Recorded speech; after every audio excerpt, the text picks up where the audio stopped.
자, 집행유예입니다. 자, 집행유예는 일단은 유죄를 선고하되 일정 요건하에 일정 기간 그 집행을 유예하고 그 유예 기간을 경과했을 때 형 선고 효력을 상실케 하는 것이다 라고 말씀드린 적이 있습니다. 자, 요건 볼게요. 자, 3년 이하의 징역이나 금고 3년 이하짜리만 됩니다. 원래 집행유예는 3년 이하의 징역 금고밖에 없었습니다. 근데 2016년도에 벌금형이 추가되죠.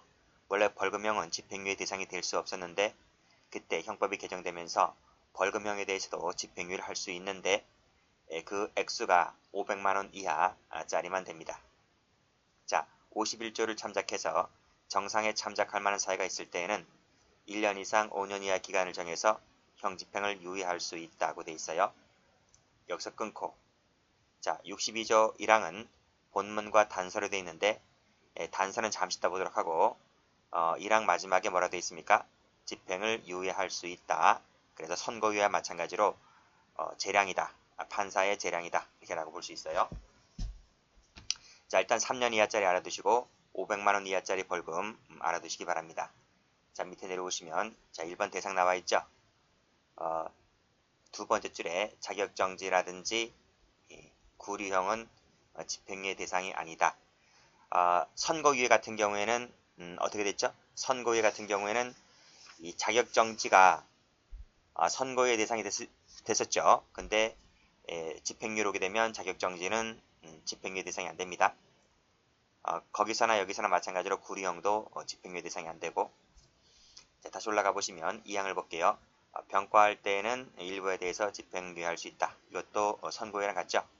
그래서 밑에 2번 형을 병과할 때에는 일부에 대해서 집행유예가 가능하다. 자, 일단 끊고 하나의 형에 대해서는 집행유예가 되지 않는다. 그쵸?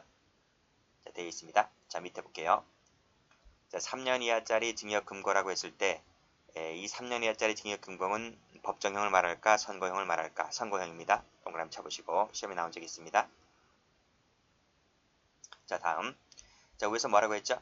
병과형일 때 일부에 대해서 집행유예 가능하고 그렇지만 하나형 일부에 대해서 집행유예 안 된다고 했죠. 그쵸?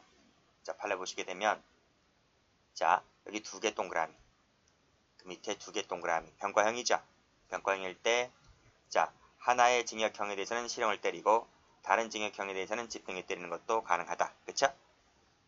자, 그러나 그 밑에 판례 자, 하나의 자유형 중에서 하나 세모 쳐보시고 일부는 실형 때리고 나머지는 집행유예 때리는 것은 허용되지 않아요. 허용되지가 않는다. 그쵸? 자, 이 두 가지 판례 중요한 것이기 때문에 별표 쳐보시기 바랍니다. 이게 말이 돼요? 피고인에게 절도죄에 대해서 징역 1년이 나왔는데 절도죄에 대해서 형을 선고하면서 6개월은 실형 살고 6개월은 집행유예 살아라. 그런 거 들어본 적 있습니까? 없잖아요. 그쵸? 근데 여기 이 사건 같은 경우에는 예를 들면 갑이라는 사람이 A라는 죄, B라는 죄 두 가지 죄를 저질렀는데 이 A라는 죄는 실형을 때리고 B라는 죄는 집행유예를 때릴 수가 있다는 거예요. 그쵸? 이건 가능하단 말이에요. 가능하다. 그쵸? 근데 밑에 같은 사례 같은 경우에는 갑이라는 사람이 A라는 죄를 저질렀는데 이 A라는 죄에 대해서 일부는 실형 때리고 6개월은 실형 때리고 나머지 일부는 집행유예 때리고 이게 가능해요? 이게 안 됩니다. 이해되시겠죠? 그런 얘기입니다. 자, 정상에 참작할 만한 사유가 있을 거는 판결 선고시라는 것은 선고유예랑 똑같고요. 자, 그 다음이 문제인데 자, 올라가 볼게요. 자, 이 62조 1항 단서가 중요합니다. 단서를 잘 볼게요. 금고 이상의 형을 선고한 판결이 확정된 때부터 요때부터 그 집행 종료 면제된 후 3년까지 이 기간에 대해서는 그러하지 않다는 말이 무슨 말이죠? 그러하지 않다는 말은 이건 무슨 말이죠? 집행유예를 선고하지 못한다는 얘기예요. 자, 잠시 또 설명하기로 하고요. 다시 와보시게 되면 자, 3번 무슨 죄가 아닐 것이 요건이죠. 이때 금고 이상의 형을 선고한 판결이 확정되라 하는 것은 밑에 판에 나와 있죠. 실형도 되고 집행유예도 가능하다. 이 두 가지를 보도록 하겠습니다. 자, 그러면 노트 펴볼게요. 노트 91페이지 펴보세요. 자, 지금 기본서에서 금고 이상의 형을 선고한 판결이 확정된 때라고 하는 것은 실형도 되고 집행유예도 된다 그랬죠. 그 두 가지 사례를 각각 설명드리도록 하겠습니다. 다시 노트와 보시게 되면 1번 사례가 실형 사례고요. 2번 사례가 집행유예 사례입니다. 자, 그런데 방금 기본서에서 62조 1항 단서를 읽었잖아요. 단서. 그 단서를 다시 한번 읽어볼게요. 다만 금고 이상의 형을 선고한 판결이 확정된 때부터가 뭐예요? 기산점을 얘기해주고 있는 거예요. 그 집행 종료 면제된 후 3년까지의 범한 죄에 대해서는 그러하지 않다는 말이 무슨 말이라고요? 집행유예를 선고를 하지 못한다고요. 그쵸? 자, 이것을 제가 그림을 그려볼게요. 자, 갑이라는 사람이 A라는 죄를 여기서 범했어요. 그 A라는 죄를 검찰이 기소를 했고 검찰이 기소한 죄에 대해서 여기서 재판이 이루어집니다. 재판이 선고됩니다. 선고되는데 이것이 금고 이상이 나온다. 금고 이상. 여기 금고 이상의 형을 선고한 판결이 확정된 때부터, 그쵸? 그래서 이 A라는 죄에 대해서 판결이 이루어지게 되는데 그 재판할 때 그 판결이 금고 이상이 나온단 말이에요. 금고 이상이 나오는데 이것이 실형이란 말이에요. 실형. 이게 실형이 나온 것이고 밑에 사진은 밑에 2번은 집행유예가 나온 거예요. 근데 제가 여기 1번 그림에서는 실형 갖고 설명하겠단 말이에요. 자, 금고 이상이 나왔습니다. 자, 저 가볼게요. 자, 금고 이상이 나왔는데 금고 이상의 실형이 나왔는데 이것이 예를 들면 징역 1년짜리가 나왔다. 이렇게 한번 예를 들어 볼게요. 그러면 갑이라는 사람은 징역 1년을 복역을 해야 될 거 아니겠습니까? 그렇죠? 교도소에 가서 징역 1년을 복역했습니다. 볼격을 하고 끝마칠 때가 여기 이 시점이죠. 형 집행 종료 시점이 1년이 만기되는 이 시점입니다. 그쵸? 그쵸? 자, 올라가 볼게요. 금고 이상의 형을 선고한 판결이 확정된 때부터 그 집행 종료 또는 면제된 후 3년까지, 이때부터 3년까지, 즉 형 집행이 종료되고 나서 이때부터 3년까지, 그쵸? 그러면 어디서부터 시작하는 거예요? 여기서부터죠. 여기서. 즉 금고 이상의 판결이 확정된 때부터 세어서 형 집행 종료 후부터 3년까지, 여기까지라면 여기까지. 판결이 선고된 때부터 출소하고 3년까지. 그쵸? 그러니까 자기가 받은 실형에다가 거기다 3년을 더하면 됩니다. 만약에 징역 5년을 받았다 그러면 5 플러스 3 하면 돼요. 3년 받았다. 3 플러스 3. 아시겠죠? 그 기간까지 범한 죄에 대해서는 형을 선고할 때 집행유예를 때리지 못한다고요. 자, 그러니까 갑이라는 사람이 교도소 복역 중에 여기서 이 시점에서 B라는 죄를 저질렀다고 하면 이 B라는 죄에 대해서 집행유예 못 때립니다. 또 형 집행 종료 후, 즉 출소하고 나서 3년도 되지 아니한 시점에서 이 시점에서 B죄를 범했다. 이 집행유예 못 때립니다. 그러니까 이 시점부터 해서 끝나는 시점, 형 집행 종료 3년까지 이 시점 박스권 안에 들어와 있을 때 여기서는 뭐다? 집행유예 결격기간이다 라는 것이에요. 결격기간이다. 됐습니까? 그러면 3년이 지나고 나서 형 집행 종료 또는 면제된 후 3년이 지나고 나서 이 시점에서 범한 것은 집행유예 갈 수 있어요. 집행유예권 요건이 충족된다면. 이해되시겠죠? 이 박스권 안에만 들어오지 아니하면 집행유예가 가능한 거예요. 그래서 3년이 지나고 난 시점에서 집행유예 가능하고, 또는 판결이 선고되기 그 앞선 시점에서 B죄를 범했다. 여기서 집행유예 가능합니다. 또는 갑이 A라는 죄를 범하기 그 이전 시점에서 B라는 죄를 범했다. 여기서도 집행유예 가능합니다. 그러니까 이 박스권 안에만 들어오지 않으면 되는 거예요. 됐죠? 자, 그럼 이것이 실형 나온 사례를 갖고 설명드렸는데 집행유예 갖고 설명 한번 드려보겠습니다. 자, 갑이라는 사람이 A라는 죄를 여기서 범했습니다. 검찰이 기소를 했습니다. 기소를 해서 여기서 재판을 받게 되죠. 이 재판에서 금고 이상이 나왔는데 이 재판에서 뭐다? 집행유예가 나왔다. 집행유예가. 예를 들면 징역 1년짜리인데 집행유예를 2년 하겠다. 1년에 2년이죠. 1년에 2년. 집행유예 기간이 2년입니다. 2년. 그러면 이 사람이 교도소에 가지 않죠. 집행유예 받았으니까. 집에서 생활할 텐데, 집에서 이제 사회생활 할 텐데, 여기서 이 집행유예 기간이 2년이란 말이에요. 2년. 자, 2년이 끝났죠. 집행유예는 끝났습니다. 집행유예를 끝나고 나서 3년까지. 그쵸? 끝난 시점부터 3년까지. 그러니까 판결이 떨어지고 나서 집행유예가 끝나고 3년까지. 이 박스권 안에 들어왔을 때는 뭐다? 박스권 안에 들어와 있을 때는 집행유예가 안 된다 이런 말이. 즉 B라는 죄를 여기서 범했든지 여기서 범했든지 간에 집행유예가 안 돼요. 무슨 말인지 아시겠죠? 그래서 집행유예 받은 기간에 3년 더 하면 되는 거고 1번 그림은 실형 받은 기간에 3년 더 하면 되는 겁니다. 이 박스권 안에 들어왔을 때는 집행유예가 안 된다. 자, 박스권이 벗어나게 되면 집행유예 가능합니다. 이 시점 가능하고요. 그 앞선 시점 여기서 가능하고요. 또 범행시 앞선 시점에서 가능하고요. 아시겠죠? 그럼 다시 한번 와보세요. 자, 죄를 범한 시기 나와 있죠? 보시게 되면 판결이 확정된 때부터 형 집행 종료 3년까지 기간의 범한 죄에 대해서는 집행유예를 선고할 수가 없다. 그쵸? 일단 끊고. 따라서 그 금고 이상의 선을 선고한 판결이 확정되기 전은 가능하죠. 그 다음에 3년이 경과한 시점도 가능하죠. 그때는 집행유예가 가능하다. 이렇게 보시면 됩니다. 자, 다음 판례 보시게 되면 이 판례도 중요하죠. 여기 별표 쳐보시고. 자, 마지막 줄 볼게요.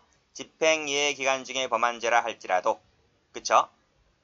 노트를 보시게 되면 여기네요. 여기서부터 여기까지, 그쵸? 집행유예 범한 기간이죠. 여기가. 범한 죄라 할지라도 그 집행유예가 실효가 취소가 됨이 없이 그 유예기간이 무사히 마쳤을 때에는, 그쵸? 요 동그라미 쳐보시고 빨간색으로 마쳤을 때는 또다시 집행유예 선고가 가능해요. 그러니까 여기 집행유예가 맞춰졌죠. 맞춰져서 3년이 지난 시점에서 넘어가게 되면 혹시 집행유예가 가능해요. 그러니까 여기서 잘 보세요. 밑에 CF 1번, 2번 되어 있는데 여기 설명 안 했네요. 자, 1번 그림에서 집행유예 결격기간입니다. 결격기간인데 여기서 죄를 범했다. B라는 죄를 범했다. 자, 범했다. 재판도 집행유예 결격기간 내에서 재판이 이루어지게 되면, 재판이 끝나게 되면 여기서는 집행유예가 안 돼요. 그러니까 행위시, 범죄 행위시와 재판시 모두 다 집행유예 결격기간 내에 해서 행해졌다면 집행유예가 안 돼요. B라는 죄에 대해서. 그러나 범죄 행위시는 결격기간 내에 있는데 재판받은 것이 3년을 벗어나잖아요. 3년을 벗어난 시점에서 재판을 받게 되잖아요. 그러면 이것은 집행유예 가능해요. 그래서 다시 한번 와보시게 되면 집행유예 기간 중에 범한 죄라 할지라도 실효 취소가 됨이 없이 그 유예기간이 무사히 경과하게 되면, 즉 3년이 지난 시점, 경과하고 또 3년이 지난 시점이 됐을 때는 또 다시 집행유예 선고가 가능하다. 이렇게 보시면 되겠습니다. 범행 당시 집행유예 기간 중이었고 그 유예기간이 경과하기 전에 전자 경과를 해야 됩니다. 경과하기 전이었다면, 경과가 안 됐다는 얘기잖아요. 그 전에 집행유예 취소 결정이 확정되었다면 이것은 집행유예 결격사유가 된다. 집행유예가 안 된다는 것입니다. 경과를 했느냐, 경과를 안 했느냐를 가지고 또다시 집행유예 가능한지 아닌지를 보시면 될 것 같아요. 자, 보호관찰 사회봉사 수강명령입니다. 자, 법조문 보면 형의 집행을 유예할 때, 자, 보호관찰 사회봉사 수강을 명할 수 있다고 되어 있죠. 뭐뭐 할 수 있다. 재량입니다.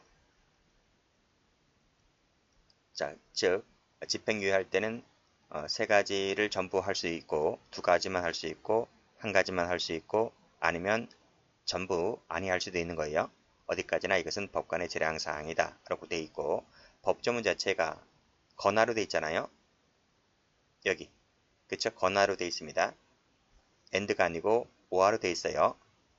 그래서 세 가지 전체 다 하거나 두 가지만 하거나 하나만 하거나 아니하거나 할 수 있다는 것입니다. 자, 그래서 밑에 판례 보면, 자, 집행유예를 선고할 때 이 세 가지를 전부 다 동시에 명할 수도 있는 것이다. 그렇죠? 자, 동시에 동그라미 됐고요. 자, 또 하나 말씀드리면 우리 앞에 선고유예 배웠죠? 선고유예는 보호관찰만 부과할 수 있도록 되어 있었죠. 사회봉사 수강명령 되지 않고요.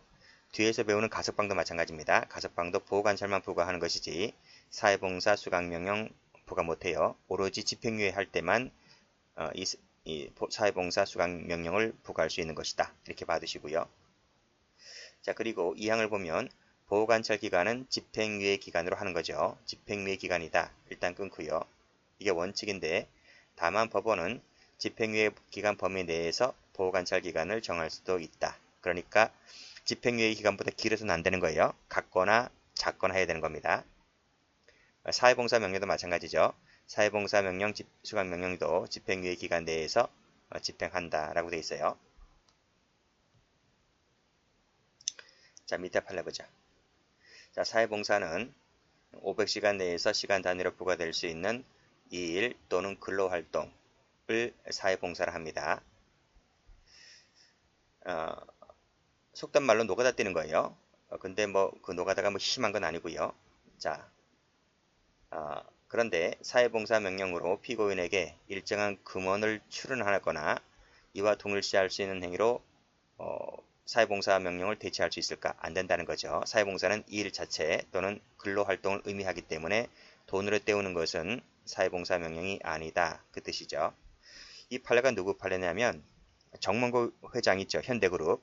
그 정몽구 회장의 경우에 횡령배임죄 관련해서 이 집행유예 나왔거든요.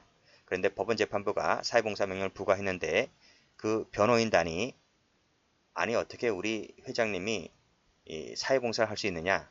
우리 돈 많은데 돈으로 때우면 안 되냐? 라고 하니까 법원에서 뭐라 그래요? 법원에서 안 된다는 거예요. 자, 두 번째는 피고인에게 유죄로 인정된 범죄 행위를 뉘우치거나 공개하는 취지의 말이나 글로서 대신 발표하면 어떨까? 라고 하는 건데 노가다 안 띄고 우리가 유죄로 인정된 범위를 뉘우친다는 측면에서 그런 것을 발표하는 식으로 그렇죠? 하면 안 될까? 안 된다는 거죠. 이게 노가다는 아니라는 거예요. 밑에도 마찬가지입니다. 어떤 말이나 글을 공개적으로 발표하는 라는 이런 사회봉사를 명하는 것은 위법이다. 이렇게 봤어요. 자, 또 밑에 보면 금전 출연을 주된 내용으로 하는 사회공헌 계획의 성실한 이행을 명하는 것도 이것도 노가다가 아니기 때문에 사회봉사 명령으로 대체해서는 안 된다. 이런 얘기입니다. 그래서 사회공헌 계획 이런 것으로 땜빵하면 안 되고요. 강연과 기구로 땜빵하면 안 된다는 거죠. 그래서 허용될 수 없다고 했고 결국 정몽구 회장은 사회봉사를 시행했죠. 그 사진도 나와 있어요. 자, 됐고 자, 밑에 판례 봅니다. 특정 범죄자에 대한 위치 추적, 전자장치 부채 관한 법률. 지금은 이제 줄여서 전자장치 부채 관한 법률로 이제 법률 명칭도 개정이 됐는데 어쨌든 전자발찌에 관련된 법률입니다. 자, 이 특정 범죄를 저지른 자, 이제 보통 어떤 범죄냐면 살인, 뭐 강도, 강간 뭐 이런 겁니다. 자, 이 특정 범죄를 범한 자에게 형 집행을 유예할 때는 이 특정 범죄를 범한 자에 대해서 형 집행을 유예하면서 반드시 뭘 할 때만 자, 보호 관찰을 받을 것을 명할 때에만 이 발찌를 채울 수가 있다 이런 말이죠. 그렇죠? 어떤 법률? 전자장치 관련해서 이건 왜 그럴까요? 그렇죠. 발찌만 채우고 보호 관찰을 받지 아니하면 그 의미가 없잖아요. 어디를 돌아다니는지, 이 사람이 파손시키고 어디를 활보하고 있는지, 보호관찰관이 지키고 있을 때, 관찰하고 있을 때 이게 의미가 있는 것이지. 따라서 우리 흔히 뉴스도 많이 나오죠. 그 발찌가 파손이 안 되게끔 법무부가 만들었음에도 불구하고 그 부착자들이 그걸 파손시키잖아요. 그렇기 때문에 이 발찌 채울 때는 반드시 보호관찰을 명했을 때 뭐 의미가 있기 때문에 그런 전제하에 발찌를 채울 수 있다, 명할 수 있다. 그걸 얘기해주고 있는 겁니다. 군인은 어떨까요? 군인. 자, 군인에게 성폭력 범죄인 피고인에게 집행유예를 선고할 때 역시 마찬가지로 이 보호관찰을 받을 것을 명할 수가 없기 때문에 왜냐하면 군법 적용 대상자에 대한 특례 규정이 있어요. 거기서 이 현역 군인 같은 경우에는 자, 파란 펜으로 세모 칠게요. 이 사람은 보호관찰을 받을 것을 명할 수가 없다. 왜 그럴까요? 현역이잖아요. 현역. 현역이기 때문에 이 보호관찰관이 이 사람을 보호관찰할 수가 없어요. 군대에 지금 군복무하고 있기 때문에 군대 영창가 있기 때문에 그래서 이 보호관찰을 받을 것을 명할 수가 없기 때문에 이자에게는 발찌를 채울 수가 없다 이런 말입니다. 자, 그런 판례이고 출제가 된 적도 있죠. 자, 그리고 밑에 판례. 자, 보호관찰 명령이 부작위 조건에 부과다. 그쵸? 보호관찰은 뭐예요? 뭐뭐 하지 마라. 뭐뭐 하지 말은 쪽이잖아요. 우리가 관찰하고 있으니까. 그쵸? 그래서 이 보호관찰 명령은 부작위 조건의 부과이다. 뭐뭐 하지 말 것 이런 식이니까요.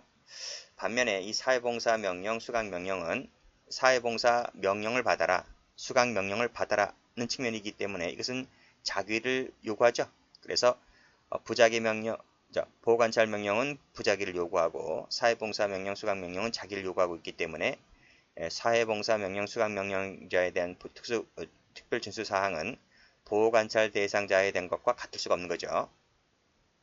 따라서 보호관찰 대상자에 대한 특별 준수 사항을 사회봉사 수강 명령에게 그대로 적용할 수 있을까? 적용할 수 없다는 겁니다. 자, 그대로 적용하는 것은 적합하지 않다는 것 잘 받으시고요.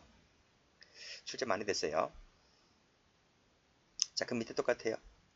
자, 보호관찰 등에 관한 법률에서 보호관찰 대상자에게 과할 수 있는 특별 준수 사항이 있는데 그것은 여러분이 알 필요 없고요. 자, 이 특별 준수 사항은 보호관찰 대상자에 한해서 부과될 수 있을 뿐이다. 보호관찰 동그라미 치시고 그래서 사회봉사 수강 명령자에게는 부과될 수가 없다. 이런 내용입니다. 여기서 뭐예요? 뭐뭐로 인한 손해를 회복하기 위하여 노력할 것과 같은 이런 사항은 이 자에게만 요구되는 것이지 사회봉사 수강 명령에게는 부과될 수 없다는 것도 한번 나온 적이 있어요. 자, 효과입니다. 먼저 1번. 자, 집행유예 선고 보죠. 자, 집행유예 요건이 구비가 되면 1년 이상 5년 범주 안에서 이건 어디에 나와 있죠? 62조에 나와 있죠. 그 범주 안에서 재량으로 집행유예를 선고할 수 있습니다. 자, 중요 판례 나오는데요. 우리 형법은 집행유예 시기에 관하여 명문 규정을 두고 있지 않습니다. 언제 시작하는지가 규정되어 있지 않아요. 따라서 집행유예를 함에 있어서 그 집행유예 시기는 집행유예를 선고한 판결 확정일입니다. 빨간색으로 밑줄 그시고 출제 잘 됩니다. 색깔 칠할게요. 요때 시작되는 것이지. 자, 판결 확정일 이후 시점을 임의 선택할 수가 없다는 거예요. 아주 잘 나와요. 그 사례가 2번입니다. 자, 경합범 관계인데 두 개의 죄를 저질렀다는 거죠. 두 개의 징역형을 저질렀어요. 자, 근데 선고하면서 하나의 징역형에 대하여 집행유예를 선고하고 그 시기를 다른 하나의 징역형의 집행 종료일로 하는 것은 적법이다, 위법이다? 위법이다는 겁니다. 위법이다. 왜 그럴까요? 이 경합범 관계에 있는 두 개의 죄는 이 두 개의 죄는 시작점이 여기에요. 집행유예를 선고한 판결 확정일 그때 두 개의 징역형이 같이 시작되는 거야. 그러니까 총이 빵 울리면 우리가 100m를 뛰든 400m를 뛰든 총이 빵 울리면 같이 출발하는 것이지 경합범이라고 해서 하나의 죄가 완전히 끝나고 그 다음에 다른 죄가 이어가는 게 아닙니다. 그래서 이 같은 경우는 피고인에게 더 가혹한 거죠. 그렇죠? 집행유예 시기를 다른 하나의 징역형의 집행 종료일부터 시작한다라고 하는 것은 피고인에게 더 가혹한 겁니다. 그렇게 하는 것이 아니라 두 개의 죄든 세 개의 죄든 피고인이 경합범 관계에 있는 여러 개의 죄를 저질렀다 하더라도 출발점은 똑같다는 거야. 그게 언제다? 집행유예를 선고한 판결 확정일이다고 하는 거예요. 1번도 잘 나오지만 2번도 잘 나와요. 2번 같은 경우에 위법이다, 적법이다를 바꿉니다. 그래서 이 글자를 바꾸기 때문에 잘 기억을 해두시고. 자, 집행유예 효과인데요. 이것은 법조문에 나와 있어요. 자, 65조입니다.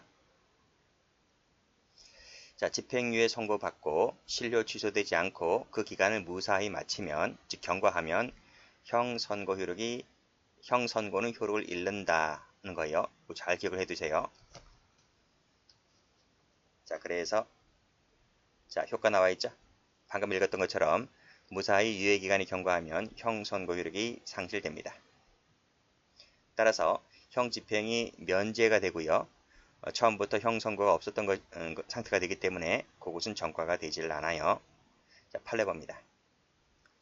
자, 방금 읽었죠? 65조. 여기서 형 선고의 효력을 잃는다는 의미는 빨간색으로 장래효입니다. 장래효. 장래를 향하여 그 효과가 소멸된다는 뜻이다. 그 선고가 효력을 잃는 경우에도 그 전과는 폭조법에서 말하는 징역형을 받은 경우라고 할 수가 없다는 말은 무슨 말이지? 이 전과는 상실되지 않는다는 얘기입니다. 장래를 향하여서 효력이 소멸되는 것뿐이다 하는 거이고, 밑에 똑같죠? 65조 얘기하고 있는데 그 형 선고는 법률적 효과가 없어진다는 것뿐이다.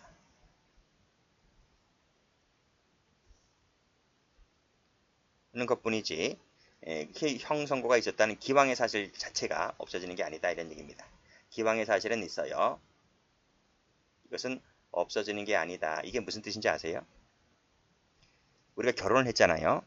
결혼을 하면 한 번 갔다 왔잖아요. 이혼했다면. 물론 결혼해서 이혼하면 돌싱이 되잖아요. 돌싱이 되죠. 돌아온 싱글이란 돌아온 싱글. 돌아온 싱글이긴 하지만 결혼했다는 그 흔적이 없어진 게 아니잖아요. 다시 이 사람이 결혼하면 재혼이 되는 거지 초혼은 아닌 거잖아요. 그래서 여기 형 선고가 있었다는 기왕의 사실, 즉 결혼했다는 초혼 자체는 없어진 게 아니라는 말입니다. 그런 얘기죠. 자, 그 밑에도 자 65조 얘기하고 있는데 유예기간이 무사히 경과하면 앞에서 선고위 할 때도 설명드렸죠. 그 형 선고 효력을 잃은 후에도 62조 단서가 62조 단서 뒤에서 배울 겁니다. 단서가 발각되었다 하더라도 그 뭐죠? 앞에서 배웠던 선고유예? 그치?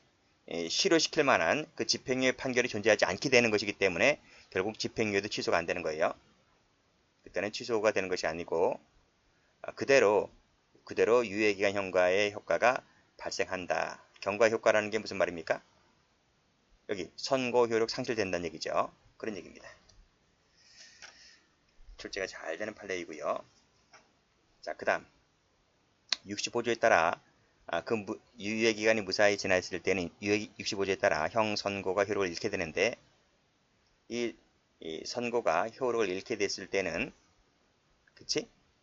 집행유예 선고를 취소할 수가 없다. 앞에서 얘기했잖아. 취소가 안 된다고요. 취소가 안 된다. 실효시킬 만한 선고 자체가 없기 때문에 형 선고 자체가 없기 때문에 취소도 안 된다 이런 얘기죠. 자, 잘 봐두시고 자 그러면 여기 취소가 안 된다. 기간이 경고하면 여기 경고하면 지나죠? 유예기간이 무사히 지나면 취소가 안 된다 하는 부분, 취소가 안 된다 하는 부분 발각되었다 하더라도 자, 됐고요. 그리고 장래효라는 거 봐두시고요. 장래효인 거지. 그래서 기왕의 사실 자체가 없어지는 것은 아니다. 그런 얘기입니다. 자, 실효를 갑니다. 실효는 법조문 자체가 무지 중요해요. 이 법조문 자체가. 자, 집행유예 선고받은 자가 유예기간 중입니다. 중자 동그라미. 그리고 고의범입니다. 고의 동그라미. 금고입니다. 동그라미. 그리고 실형입니다. 동그라미. 확정입니다. 동그라미. 그리고 효력을 잃는다가 뭐예요? 실효입니다. 그래서 동그라미 친 것이 다 기출입니다. 기출. 중죄라 그랬어요. 중이기 때문에 전후 하면 틀려요. 고의입니다. 고의이기 때문에 과실하면 틀려요. 고의 또는 과실도 틀려요. 아시겠어요? 오로지 고의입니다. 금고입니다. 집행유예 틀립니다. 실형입니다. 집행유예 틀립니다. 금고라 그랬어요. 자격정지 틀립니다. 확정입니다. 그래서 선고하면 틀려요. 아시겠어요? 그리고 또 이것은 실효사유인 거지 효력을 잃는다 이렇게 써야 되는데 취소할 수 있다면 틀려요. 이건 취소사유가 아니에요. 그렇게도 출제가 많이 됐어요. 그래서 거듭 말씀드리지만 중, 고의, 금고, 실형, 확정 그리고 마지막에 효력을 잃는다 이 전체를 다 암기하셔야 돼. 중자 외에 다른 말 쓰면 틀리고 고의라는 말 외에 과실 쓰면 틀리고 금고라는 말 외에 자격정지 쓰면 틀리고 실형 외에 집행유예 쓰면 틀리고 확정 외에 선고하면 틀려요. 효력을 잃는다 대신에 취소할 수 있다 하면 틀려요. 전부 다 기출입니다. 여기 나와 있죠. 요건에도 말씀드린 게 나와 있는데 이전하면 틀려요. 과실범 하면 틀리고 금고 이상인데 집행유예, 실형인데 역시 집행유예 하면 틀리단 말이죠.